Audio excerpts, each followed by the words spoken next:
Halo sahabat Ramit, Radar Mitos. Sebelumnya jangan lupa subscribe dan like-nya, dan bagikan ke teman-teman yang lain agar tahu channel ini. Dan jangan lupa bunyikan loncengnya supaya tidak ketinggalan update Ramitnya. Sahur sangat penting agar puasa bisa berjalan dengan baik dan tetap sehat, sehingga tidak akan mempengaruhi rutinitas selama puasa, walaupun harus puasa selama 1 bulan penuh.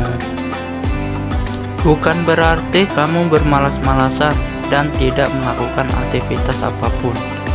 Kamu akan tetap bugar dan bersemangat jika saat sahur dan berbuka puasa mengkonsumsi makanan dan minuman yang bergizi dan bervitamin, serta dalam takaran yang benar.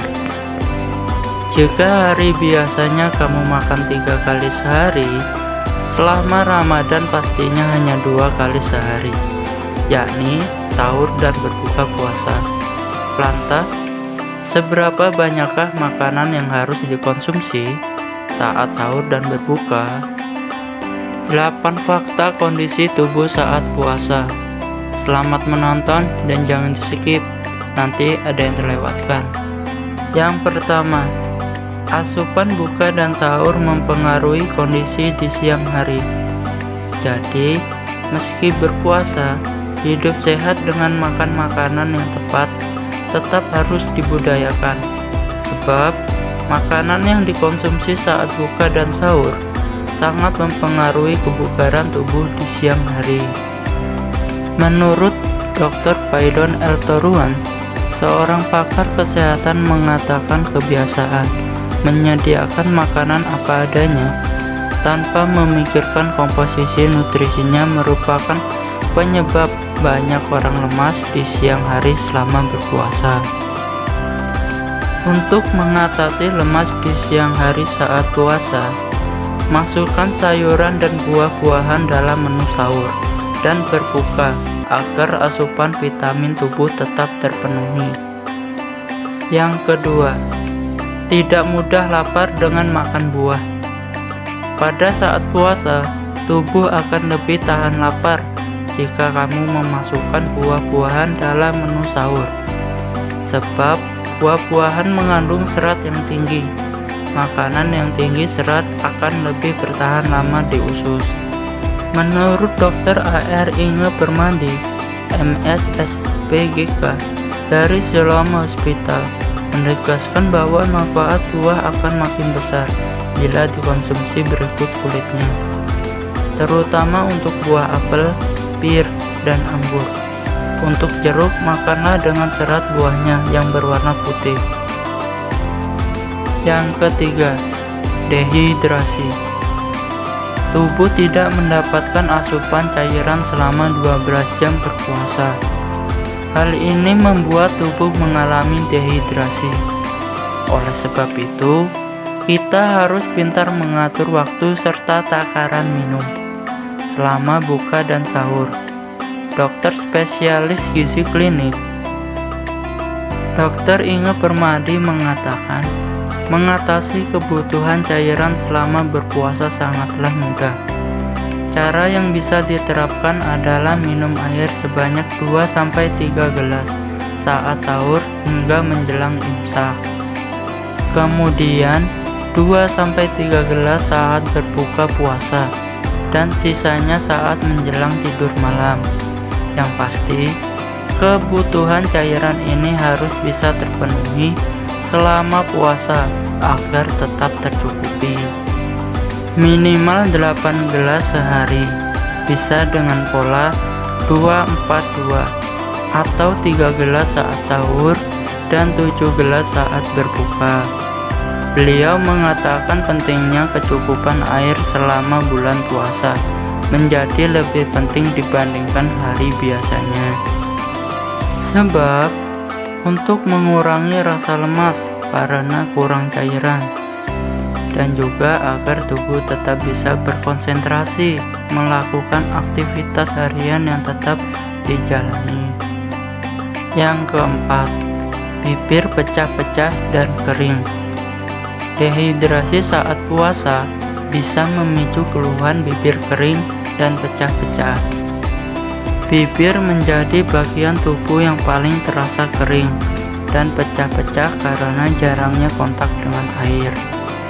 Karena itu, tak ada salahnya memperbanyak makan buah saat buka dan sahur, sehingga kelembapan bibir akan kembali dan terhindar dari bibir pecah-pecah dan kering. Yang kelima, meredakan nyeri. Karena kenyataan puasa memberi efek luar biasa bagi peningkatan kesehatan tubuh. Puasa bisa membantu meredakan nyeri pada persendian bagi orang yang menderita artritis atau radang sendi. Sebuah penelitian menunjukkan adanya hubungan antara membaiknya radang sendi dan peningkatan kemampuan sel neutrofil dalam membasmi bakteri. Neutrofil inilah yang berperan dalam menetralkan racun maupun bakteri selama tubuh berpuasa. Yang keenam, stres dan depresi berkurang. Bagi tubuh, puasa bisa memberikan dampak mengurangi stres dan depresi. Hal ini antara lain dibuktikan oleh Agnese Barolo. Beberapa kali saat pasien stres dan depresi datang, Agnese akan menganjurkan puasa guna mengatasi stres dan depresinya. Menurutnya, dengan tidak makan beberapa jam dalam sehari, seseorang akan belajar untuk mengendalikan hidup mereka. Jika bisa mengendalikan hidupnya, maka mereka akan bisa mengatasi masalah yang membelit, sehingga akan terbebas dari stres dan depresi. Yang ketujuh, usus besar lebih santai. Usus besar pada tubuh memiliki banyak peran.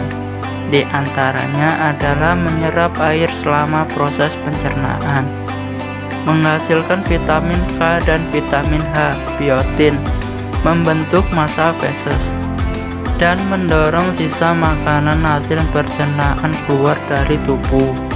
Dengan tidak makan selama beberapa jam, sudah pasti usus besar menjadi lebih santai, sehingga bisa beristirahat sejenak. 8. Hati juga berkesempatan istirahat.